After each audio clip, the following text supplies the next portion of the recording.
방대한 내용, 그 다음에 이 3년 혹은 그 이상에 걸친 유라시아, 뭐랄까요?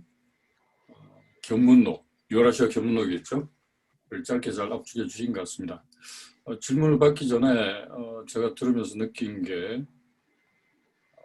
일단 이 반전의 시대라는 책에서도 강조하셨지만 인식과 발상의 전환이 요청되는 시대라고 말씀을 하셨고 구체적으로 이제 1840년 아편 전쟁을 기점으로 사실 이제 서세 동점이라고 그러죠. 서구 세력이 동아시아를 지배하기 시작한 서세 동점의 시대가 끝나고 다시 동방이 주목받는 혹은 주인으로 나서는 시기가 됐다. 그럼 이때 우리가 준비해야 될 건 뭐냐? 제가 얼마 전에 미국 조지아 대학에 이제 지금은 이제 명예교수가 되셨습니다만 박한식 교수님하고 이제 대담을 했는데 박한식 교수님의 이 필생의 업이 소원이 통일평화대학을 만드시는 거예요. 통일평화대학은 일단 이제 가장 중요한 사람들을 살리는 의과대학, 동서의학이 합치된 예방과 치료를 같이 하는 두 번째가 이제 행복한 먹거리, 농업대학. 근데 이게 이제 중요한 건 뭐냐면 그럼 어디다 세울 거냐. 이분이 말씀하신 게 이병환 교수하고 똑같아요. 개성에다가 세웠으면 좋겠다. 개성에 지금 고려 성균관, 지금은 고려 박물관이 돼 있죠. 예. 박물관이 되어 있습니다만 여기에 이 통일평화대학을 건립해야 되겠다. 근데 이제 그 근거가 99% 똑같습니다. 최초의 통일국가이기도 하지만 한반도의 중심에 있기도 하고 고려가 열린 자세로 세상을 뻗어나갔던 그 상징적인 도시. 그 다음에 이제 박한식 교수의 생각은 이곳을 평화를 지향하는 세상 모든 사람들이 찾는 성지로 만들고 싶다. 또 평화를 확산하고자 하는 젊은 청년들이 함께 어울리는 그런 뭐랄까 일단 이상향으로 만들고 싶다는 거였는데 그런 면에서 오늘 이병환 교수님이 연배차는 굉장히 많이 납니다. 한 80년 정도 차이가 나는데 이게 역시 뭔가 이게 통한다고 할까요?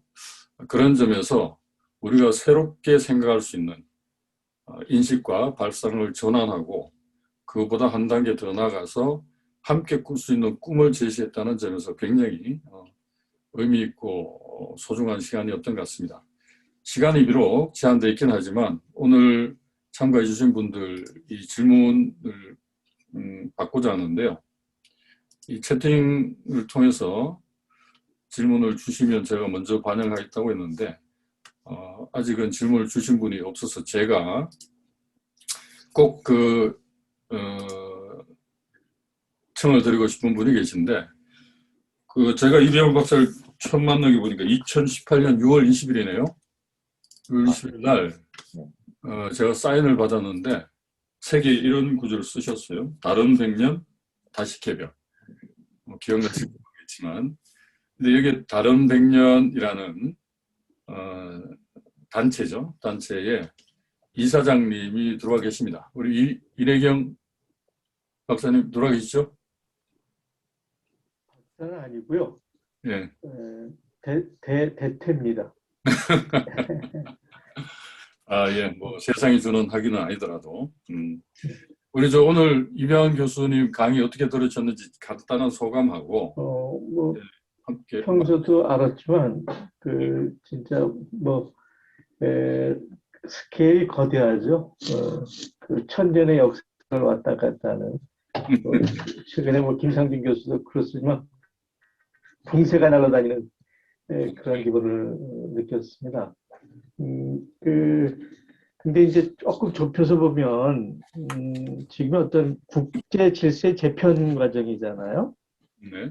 그러니까 이제 이병환 교수님이 얘기한 것이 역사적인, 문화적인 혹은 지경적인 그런 얘기인데 이제 지정학적으로 국제 질서 재편 과정에 한 축은 여전히 헤게몬, 패권에 의해서 국제 질서가 만들어진다라는 입장이 하나 있고 네. 또 하나는 다자주의 혹은 다극 중심으로 재편될 수 있다라는 그 두 가지가 지금 충돌하고 있는데 이 교수님은 그 미래 국제 질서 지정학적 조건에서 여전히 패권에 의해서 재구성이 될 건지 혹은 다자가 참여하는 다극 다자적 질서가 가능할 것인지 그 부분에 대해서 어떻게 생각하는지 궁금합니다. 네. 네. 그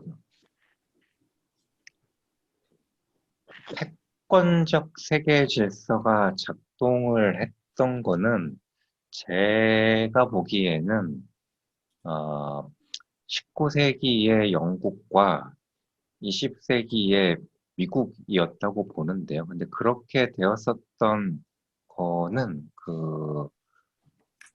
이건 뭐 에너지 자원의 독점적인 활용이 가능했었던 시절이었기 때문에 그 패권적인 질서가 가동이 됐었다고 저는 지금 현재로는 이해를 하고 있고, 그러니까 지금 뭐 이렇게 중국으로 뭐 이렇게 넘어가느냐, 뭐 미국이 유지될 거냐 이런 얘기가 국제 정치적으로는 그 뭐 다양한 얘기를 할 수 있겠으나 그 앞으로는 지하 자원의 독점적인 사용이라던가 이런 것들이 사라질 가능성이 높고 이렇게 재생에너지나 이런 거로 바뀌면 바뀔수록 이 뭐라고 할까? 그러니까 에너지 자원에 기초한 독점적인 그 힘을 바탕으로 한 패권적 세계 질서의 재현은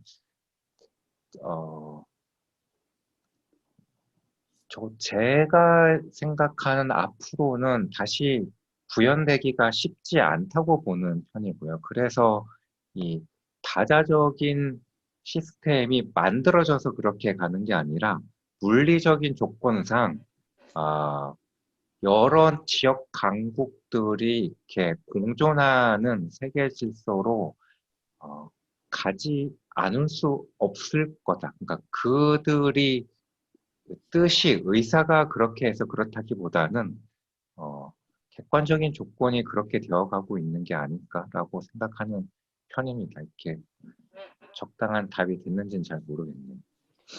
아주 독특한 견해시고 또 굉장히 근거가 있고 타당한 얘기인데 하나만 더 된다 그러면 에너지가 현재적 조건이라고 한다면 아마 미래에는 첨단 기술이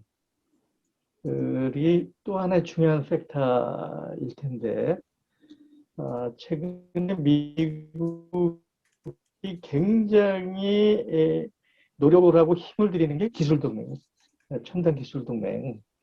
그래서 일본도 그렇게 해서 붙잡아내고 뭐 문 대통령도 그랬지만 삼성을 백악관으로 끌고 가고 해서 기술의 과거에는 군사력과 경제력과 에너지로 지배했다면 향후에는 미국이 동맹이라는 이름으로 해서 첨단 기술의 동맹 연합을 통해서 지배권을 재구성하지 않을까 하는 그런 우선 생각이 떠올랐습니다. 뭐 질문 겸 그냥 제 생각을 전달했습니다. 예. 네. 사실 이제 요즘 뭐 국제사회가 새로운 재편기에 들었다는 데 대해서는 많은 분들이 꼭 전공학자나 전문가들 아니더라도 동의하시는 것 같아요.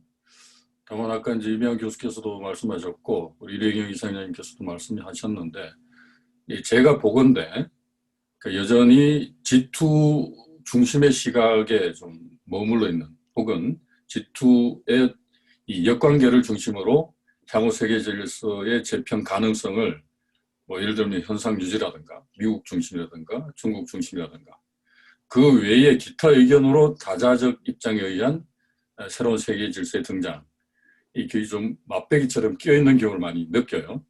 그러니까 이런 면에서는 제가 생각할 때는 이병헌 교수의 제안은 물론 그럴 가능성도 있고 크지만 적어도 바람직한 방향으로 나가기 위해서는 소위 말하는 다자적 질서, 새로운 질서의 구축을 위한 이 여러 나라들의 협업, 여기 이제 PT 자료도 나와 있지만 중국에 대해서 이렇게 평가하셨어요. 이 구미 중심적 세계 질서를 타개하고 있는 원오브댐이다. 그 여러 중에서 가장 앞서 있는 나라의 하나이다. 이렇게 이제 보고 계신데 조금만 좀 부연을 해주시면, 그러니까 G2 중심적 시각과 그 다음에 이 새로운 세계 질서를 위한 우리 나름의 노력. 그러니까 우리 나름이라고 하면 남과 북이 이제 중심이 되겠죠. 어떤 노력을 기울여야 되겠는지 평소에 생각해 오신 점이 있으면 이번 기회에 좀 말씀해 주시면 좋겠네요. 그 이래경 이사장님이 그 기술 패권 얘기도 해주셨는데, 그러니까 패권을 행사하는 나라의 가장 큰 권력 중에 하나가 이 말의 권력인 거잖아요. 이 세상을 어떻게 봐야 하는지 그걸 개념화하고 이렇게 말을 이렇게 만들어내는 능력인데, 저는 G2라고 하는 말 자체가 워싱턴의 굉장히 뛰어난 책략가들이 아주 잘 만들어낸 신조어라고 생각을 해요. 이 지금의 세상을 미국과 중국이 패권 경쟁을 하는 구도로 전 세계인들이 이렇게 사고하도록 만드는 아주 이 유력한 프레임을 제시를 한 거죠. 그리고 적지 않은 사람들이 거기에 이렇게 따라가고 있는 거라고 보는 편인데요. 근데 제가 유라시아 견문을 하면서 굉장히 인상적이었던 거는 G2라고 하는 말을 잘 안 쓰거나 거의 안 쓰는 나라들이 적지 않다. 그러니까 대표적인 게 인도였는데, 저 인도에서 이렇게 계속 이렇게 신문들을 보고 다녔지만, 인도에서 G2라는 말, 지금은 모르겠어요. 근데 제가 2016년도에 6개월 정도 지냈는데, 그런 단어 거의 쓰지도 않죠. 왜냐하면은, 인도 사람들은 21세기 중반 내지 후반으로 가면, 자기네들이 굉장히 큰 어떤 영향력을 행사하는 국가가 될 거라는 전망과 비전이 적지 않기 때문에 21세기의 세계 질서를 미중이 경합한다라고 하는 거에 크게 수긍하지 않는 것 같고, 러시아의 언론을 봐도 G2라는 말 거의 안 나오거든요. 그러니까 거꾸로 어디에서 G2라고 하는 단어를 잘 받아 쓰는가. 제가 보기에는 한국과 일본이 제일 많이 쓰는 것 같고요. 그리고 최근에는 그러니까 영미권이라고 해야 되나? 그런 쪽에서도 많이 쓰죠. 그러니까 그래서 그 워싱턴발 그 담론을 그대로 받아 쓰는 게 아니라 다른 식으로 그 세상을 바라보고 있는 나라들에 대한 참조항이 많아지면은 우리가 우리 나름대로 입체적으로 세상을 보는 눈을 키울 수 있다라는 게 저는 경험적으로 그런 게 있었던 것 같고, 다른 하나는 그러니까 남북이 뭐 이런 얘기를 하셨을 때 제가 많이 참조하는 거는 제 석사 논문 주제가 반둥회의였는데요. 반둥회의라고 하는 게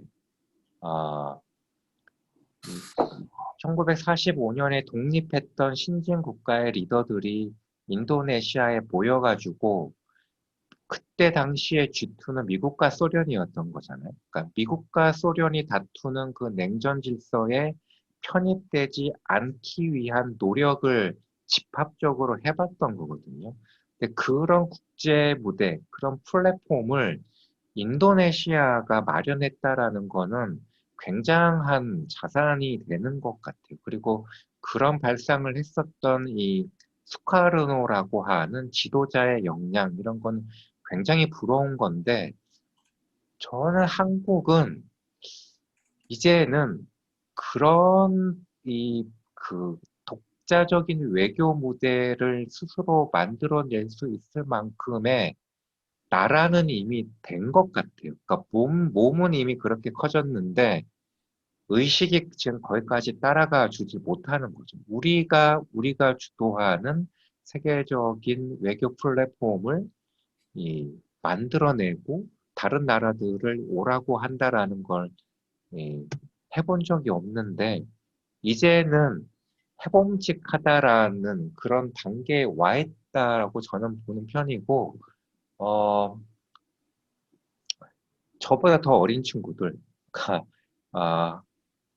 이준석 씨 나이 또래의 그 친구들의 리더가 많이 등장을 하면 그런 식의 이 상상력, 발상도 가동됨직하지 않을까라는 뭐 희망은 해보는 단계입니다. 네. 네. 그 세상을 움직이는 여러 가지 다양한 뭐 수단이랄까요? 혹은 축. 이게 이제 우리가 흔히 알고 있기로는 화폐죠. 달러, 혹은 이제 금, 본위주의가 있고, 현대 세계 와서는 이제 아무래도 석유 배변되는 에너지. 다음에 이제 인혜경 이사장님이 말씀하신 이 첨단 기술. 지금 뭐 중국과 미국 간의 이 기술 전쟁은 거의 뭐 총만 안 들었지. 상대방을 제압하기 위한. 근데 또 이제 그 이명 교수 말씀 이제 말도 권력이다. 이건 좀 굉장히 중요한 지적이라고 생각하는데, 아까 저 코리아의 유래에 대해서 말씀하셨잖아요. 그래서 제가 이제 코리아라는 그 말의 유래를 이제 추적을 하다 보니까, 고려가 한참 전 세계와 소통을 할 때 세계 패자는 포르투갈이었다고 해요. 유럽에. 영국이 등장하기 전에. 포르투갈 말로, 그 코리아, 꼬레, 뭐 고리 이건 이제 같은 뜻인데 표기 방법이 달랐다는 거죠. CORE에 이렇게 표시를 하는. 근데 이제 그 중국도 마찬가지죠. 중국도 진나라가 세계로 이렇게 진출할 때 이 진나라를 이제 포르투갈식으로 표현하면 쉬나라고 했다고 그래요. 뭐 영문 표기 알파벳 표현은 이제 CHINA가 됐는데 이게 이제 영국의 패권을 지면서 그 발음이 달라지고 표기법이 달라졌다고 그래요. 코리아는 C 코리아가 아니라 K 코리아가 되고, 진나라로 대표됐던 중국은 쉬나가 아니라 차이나가 된 거죠. 이런 것처럼 말이 이 세상을 지배하는 권력일 수 있다라는 것에 대해서 제가 이제 국명 혹은 표기를 예를 들어서 공감을 드리는 건데, 그렇게 따지면 이 지금 현재 세상을 지배하는 다양한 무기 가운데 이 언어적 지배력은 뭐 어마어마합니다. 특히 한국 같은 경우에는 이 영어가 거의 이 신격화되다시피 해서 영어 필요 없는 직장 또 생활인들도 이 토익 토플이라고 그러나요? 요새는 또 뭐 다른 것도 생겼던데 이걸 못하면 이 직장에서 이 승진의 불이익을 받는다든지 어쨌든 이 사회를 그러니까 개인을 압박하고 사회를 계층화하는 하나의 이제 수단, 도구로도 작용하고 있다는 측면에서 우리 저기 이병 교수님이 강조했던 정언이죠. 일단 표현이 올바라야 된다. 이 올바른 명칭, 이름이 먼저 가야 되고 정명은 그 다음에 이제 어떤 일을 우리가 하는 것이 옳은가 뭐 그런 측면에서 저는 좀 그 새로운 지적이라는 생각이 들어서 제가 좀 부연 설명을 했는데. 예, 또 질문을 더 받죠. 네, 지금 질문이 들어온 게 없어서. 예, 제가 한 가지 말씀을 드리겠습니다. 정승희 위원장님 질문해 주십시오. 저는 지금 남북 철도 있기 대행진 중에 대전 유성에 와 있습니다. 숙소에서 지금 줌에 들어와 있는데요. 남북 남북철도 연결이 되면은 장기적으로 어디까지 갈 수 있느냐를 이제 며칠 만에 한 번씩 이렇게 행진단에 얘기를 합니다. 그래서 오늘 이병환 박사가 얘기하신 지브롤터의 해저 터널이 뚫리면은 남아프리카 공화국까지 갈 수가 있고, 동쪽으로는 베링 해협을 거쳐서 카나다, 중남미를 거쳐서 아르헨티나까지 간다. 그럴 때 머릿속에 우리가 상상을 해볼 때 하트 모양의 중심은 한반도다. 오늘 이제 이병환 교수님이 그 개성을 얘기를 했는데, 그 개성이 바로 한반도 중에도 그 심장에 해당이 되겠습니다.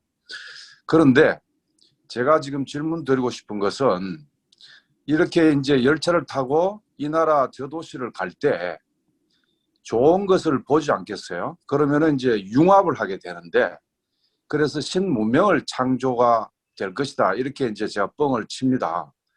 그런데 문제는 그 신문명이라는 것이 대외적으로는 자주성에 기초한 호혜평등의 국제관계가 돼야 되고, 또 안으로는 차별이 지향되면서 평등의 방향으로 가야 되고, 또 인간과 자연이 공존하는 이 생태 생명이 함양되는 이런 방향으로 가야 될 거 아니에요. 그럴 때 지금 이병환 교수님은 굉장히 천년의 그 거시적인 이 담론을 통해서 상상력을 저희들한테 제공하는 큰 역할을 하고 계신데, 제가 궁금한 것은 이병환 교수님이 생각하는 그 신문명, 그러니까 앞으로의 이 좋은 사상, 기술, 문화, 정치, 경제, 사회 모든 부분의 강론에 있어서 어떤 방향으로 가게 될 것인가 하는 것이죠. 지금 사회주의 100년도 실험을 했고, 자본주의도 이 신자유주의 이 최고 단계라고 하는 그 폐해가 노골화되고 있고 한데, 앞으로 이 세계가 이 융합이 되는 세계에서 사람답게 이렇게 살기 위해서는 어떤 문명으로, 어떤 문화로 가야 된다고 생각하는 것인지, 그렇게 될 가능성이 있는 것인지에 대해서 좀 또 하나의 상상력을 좀 제공을 해 주시죠. 아, 너무 어려운 질문을 주셔가지고 약간 말문이 막히고 있는데요. 그 그냥 딱 제가 생각하는 선에서만 뭐 답변을 드릴 수밖에 없는 것 같은데, 제가 그 귀국하면서 두 가지 정체성 얘기를 했잖아요. 하나가 고려인이라고 하는 공간적인, 역사적인 감각의 환기였고, 다른 하나가 저는 개벽파라는 말이었는데요. 그러니까 우리가 그러니까 제가 유라시아 교문을 하면서 봤던 가장 큰 메가 트렌드 중에 하나는, 유라시아의 거의 모든 나라와 국가 문명권이 20세기는 서구화로 갔는데 21세기에는 탈서구화, 그러니까 이게 국제 질서의 변화와 맞물리는 거긴 하죠. 구미적 세계 질서가 약화되면서 자기네들이 원래 갖고 있었던 문명적 유산, 자산 가운데 최고의 것을 업그레이드하는, 이렇게 현대화하는 작업들이 여러 곳에서 동시다발적으로 진행되고 있는 걸 봤었고, 그렇다면은 나는 돌아가서 우리 것 중에 뭐를 현대화하고 세계화할 것인가에 대한 고민이 있었던 거고요. 뭐 그때 1000년 전에 불교일까, 뭐 500년 전에 유교일까, 뭐 그런 생각을 하다가 19세기 말에 이 땅에서는 동학이라고 하는 독자적인 사상이 폭발하는 적이 있었던 거구나. 그리고 그게 19세기 말에 일제에 의해서 완전히 진압된 게 아니라 20세기에도 3.1운동이라는 형태로 다시 한번 등장을 했었고, 해방되고 분단된 이후에도 뭐 이렇게 한살림을 비롯한 이 생명평화운동, 그런 형태로 다시 한번 나왔던 것 같아가지고, 저는 앞으로의 문명을 새롭게 만들어 갈 때 그 동학 이래로의 생명 사상, 생명 문명 이런 것을 현대화하는 게 굉장히 중요하다는 생각이 들어서 개벽파 선언이라는 책도 썼던 건데요. 그 이후에 제가 매우 현실적으로 하게 된 가장 큰 고민은 개벽이라는 단어를 썼을 때 적지 않은 오해를 굉장히 많이 받았어요. 이게 새로운 형태의 뭐 종교 운동을 하려고 하는 것이냐 등등등 이런 게 있었고 그 이전에 이쪽 운동에 몸담고 있었던 분들의 약점이 뭐였는지도 이렇게 나중에 알게 됐고 그래서 그 이후에 저 나름대로의 새로운 방향은 이 과학과 공학의 구체적인 지식과 기술을 갖고 있으면서 지금 인류가 직면하고 있는 가장 큰 과제라고 할 수 있는 기후 재난 이런 거를 실질적으로 해결해 나갈 수 있는 테크놀로지를 확보하고 있는 젊은 기업인들이랑 많이 만나고 있는데요. 그러니까 우리가 갖고 있었던 생명 사상이라고 하는 것과 이 지금 30대 주변 그 젊은 세대들이 갖고 있는 최신의 테크놀로지를 잘 융합을 해야 기술과 세상이 결합이 돼야 이 실질적인 이 문명의 이 뼈대와 살이 만들어지는 거니까요. 그런 일을 해 나가야겠다라는 생각을 하고 있는 단계지, 이 신문명의 청사진을 밝힐 수 있는 수준은 아직까지는 전혀 되지 않는다. 뭐 오늘은 여기까지 얘기할 수 있을 것 같습니다. 네. 너무 거대한 질문을 주신 것 같은데, 어쨌든 그걸 풀어나갈 수 있는, 함께 모색해 나갈 수 있는 실마리를 제시해 주신 것 같습니다. 요즘 코로나 때문에 다들 이제 바깥으로 잘 움직이지 못해서 그런지, 질문이 지금 들어오지 않고 있어서, 그럼 대신에 질문 하나만 더 드리겠습니다. 오늘 시간 때문에 너무 축약적으로 하다 보니까, 영국식 표현을 하면 중동, 이병한식으로 표현하면 중서, 종교적으로 표현하면, 지역적으로 표현하면 아랍 지역에 대해서 우리가 넘어갔는데, 어쨌든 세계 화약고라고 불릴 정도로 지금도 서구 제국주의에서 갈라진 나라들끼리 이 분쟁을 일으키고 있는데, 제가 그 같은 질문입니다만 두 가지 측면에서 이병한이 보고 듣고 느낀 아랍 지역은 어땠는지, 그리고 많은 한국인들이 사실 이제 서구 언론의 일방적인 시각으로만 중동 문제를 바라보고 있는데 이게 대해서는 어떤 조언을 해주고 싶은지 한번 마지막이 될 것 같은데 두 가지 질문 좀 드려도 될까요?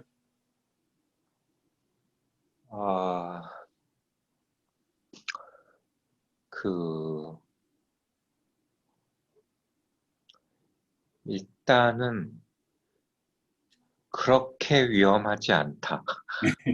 네. 제가 여행 다니면서 위험해서 못 가본 나라는 한 나라 시리아였는데 그때는 실제로 내전이 진행 중이어서 못 갔고 그 밖에 모든 나라는 별 문제 없이 자유롭게 여행을 다녔었던 것 같고요. 그리고 히잡이나 뭐 이런 의상이 이렇게 뭔가 억압 이런 거의 상징으로 되어 있는데 그것도 적지 않은 편견이라고 저는 보는 게 유라시아 전체를 여행하다 보면 우리나라 그러니까 동아시아처럼 의상이 서구화된 또 지역이 또 없어요. 동남아만 가도 옛날 옷차림들이 지속되고 있는 나라가 굉장히 많고 남아시아 가면 거의 대부분이 그렇고 이슬람 것도 역시 마찬가지죠. 그러니까 아프리카도 그렇고. 그러니까 그러니까 복장과 의상을 통한 어떤 편견도 저는 굉장히 큰 거 아닌가라는 생각이 들었고 그리고 이슬람이 되게 정체되어 있고 이렇게 퇴행적이라고 하는 만연한 편견도 실제로 여행을 해보시면 많이 깨질 거다. 그, 뭐 두바이나 뭐 아부다비나 이런 엄청나게 이렇게 현대화된 그런 이 도시를 가지 않는다고 하더라도 그러니까 이거 약간 이렇게 학술적인 얘기라서 이렇게 바로 전달하기는 그렇긴 한데 이슬람 자본주의라는 말도 있고요. 뭐 그런 그들의 사상에 기초한 영성 경제 뭐 이런 말도 있고 그리고 한국에서도 한동안은 뭐죠? 할랄이라는 말 많이 이렇게 돌았잖아요. 그러니까 할랄 경제라고 하는 게 지금은 뭐 이렇게 이 친환경 소비의 대명사처럼도 이렇게 유통되고 있기 때문에 그들의 문명권이 현대 경제와 접목되어서 진화하고 있는 면도 적지 않기 때문에 충분히 관심을 가져볼 만한 영역이고 그리고 이 세계 질서가 끊임없이 변화하면서도 불변의 법칙 중에 하나는 이 맨파워거든요. 쪽수의 힘이거든요. 근데 이 무슬림은 지금도 인구가 계속 늘어나고 있는 문명 내지는 종교라고 할 수 있죠. 그러니까 제가 여행 다닐 때만 해도 일반적으로 16억이라고 했었는데 이 6년이 지난 지금은 평균적으로 18억이라고 얘기하고 있거든요. 그러니까 18억이 이렇게 지역 문명권을 형성을 하고 더 나아가서 그거를 시장이라고도 접근을 한다면 그거는 우리가 기존에 생각해 보지 못했던 기회의 뭐 땅이라고도 말할 수 있지 않을까? 저는 그런 생각을 하고 있습니다. 네.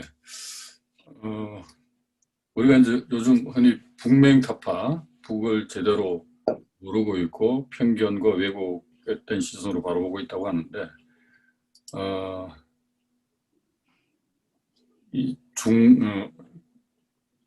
아랍 지역에 대한 그간의 편견에 대해서도 좀 새로운 인식의 전환, 있는 그대로 바라보는 시각이 필요하다.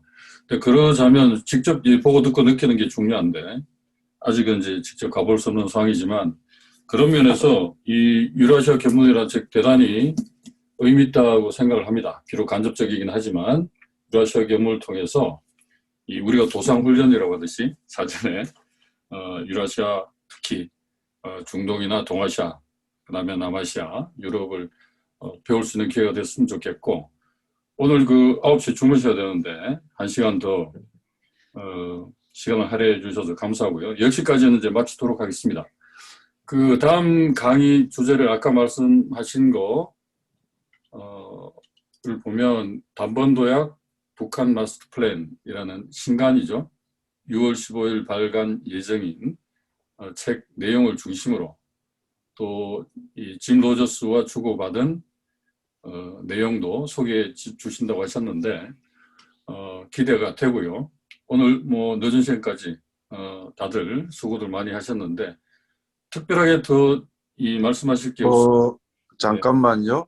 네. 오늘 이제 10시까지 하기로 했기 때문에 네. 여기에는 이제 스토리 세계사 10권짜리 책을 저술하신 역사작가 이명태 선생도 들어와 계시고 네. 또 정원순, 베이징에서 우리 역사 탐방을 안내하고 계시는 정원순 선생도 들어왔기 때문에 네. 오늘 아니면 다음에도 한번 의견을 좀 말씀해 주시면은 우리가 도움이 되겠습니다. 더 풍부하게. 네.